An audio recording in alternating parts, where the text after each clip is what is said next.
হোঁচট খাইতেই পারে মানুষ, চলতে গিয়ে মানুষ পিছলা খায়, তাই বলে কি পিছলা খাইয়া আর সোজা হইয়া দাঁড়ায় না, না ফিরেই থাকে? তো এইটা তো উচিত, ভুল হবে। চলার পথে অনেক দিন চোখ নামায় রাখছি, আজ হয়তো নারীর প্রতি নজর পড়ে গেছে, হ্যাঁ ভুল হইতেই পারে।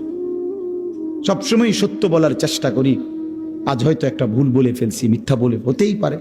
কিন্তু লাগাতার মিশা কথা, কথা বুঝছেননি আমার কথাটা? প্রত্যেক দিন মিশা কথা, প্রতিদিন বুঝি মানুষের সুদ খায়, প্রতিদিন বুঝি ওজনে কম দেয়, প্রতিদিন বুঝি কাস্টমারের ঠকায়। এটা কি মুসলমান?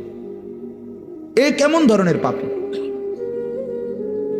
30 বছর বুঝি প্রত্যেক দিন টেলিভিশন চলবে আপনার ঘরে, প্রতিদিন আপনার ঘরে নিয়ম মাফিক নাচ গান নর্তকের ছবি চলবে। আপনাদের আখিরাত নাই? আপনার বিবি বাচ্চার আখিরাত নাই? তো এরা মরলে কোথায় যাবে? এদের পরিণতি কি হবে? আর আমি বাবা হিসাবে, অভিভাবক হিসাবে কি দায়িত্ব পালন করলাম? খাট পালং আর সোফা ফার্নিচার, কাঁচের প্লেট আর নুনের বাটি, এটাই ছিল জিম্মাদারি না?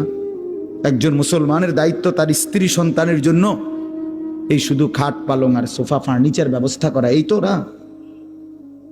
বলেন না বাবা, বলেন তো কি দায়িত্ব ছিল?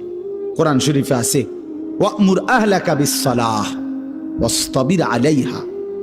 আল্লাহ তাআলা বলেন, নবী আপনাকে বলছি, প্রতিটা বান্দাকে ঈমানদার বলে দেন, হে ঈমানদার, তোমরা প্রত্যেকেই নিজ নিজ পরিবারের সদস্যদেরকে নামাজের আদেশ করো।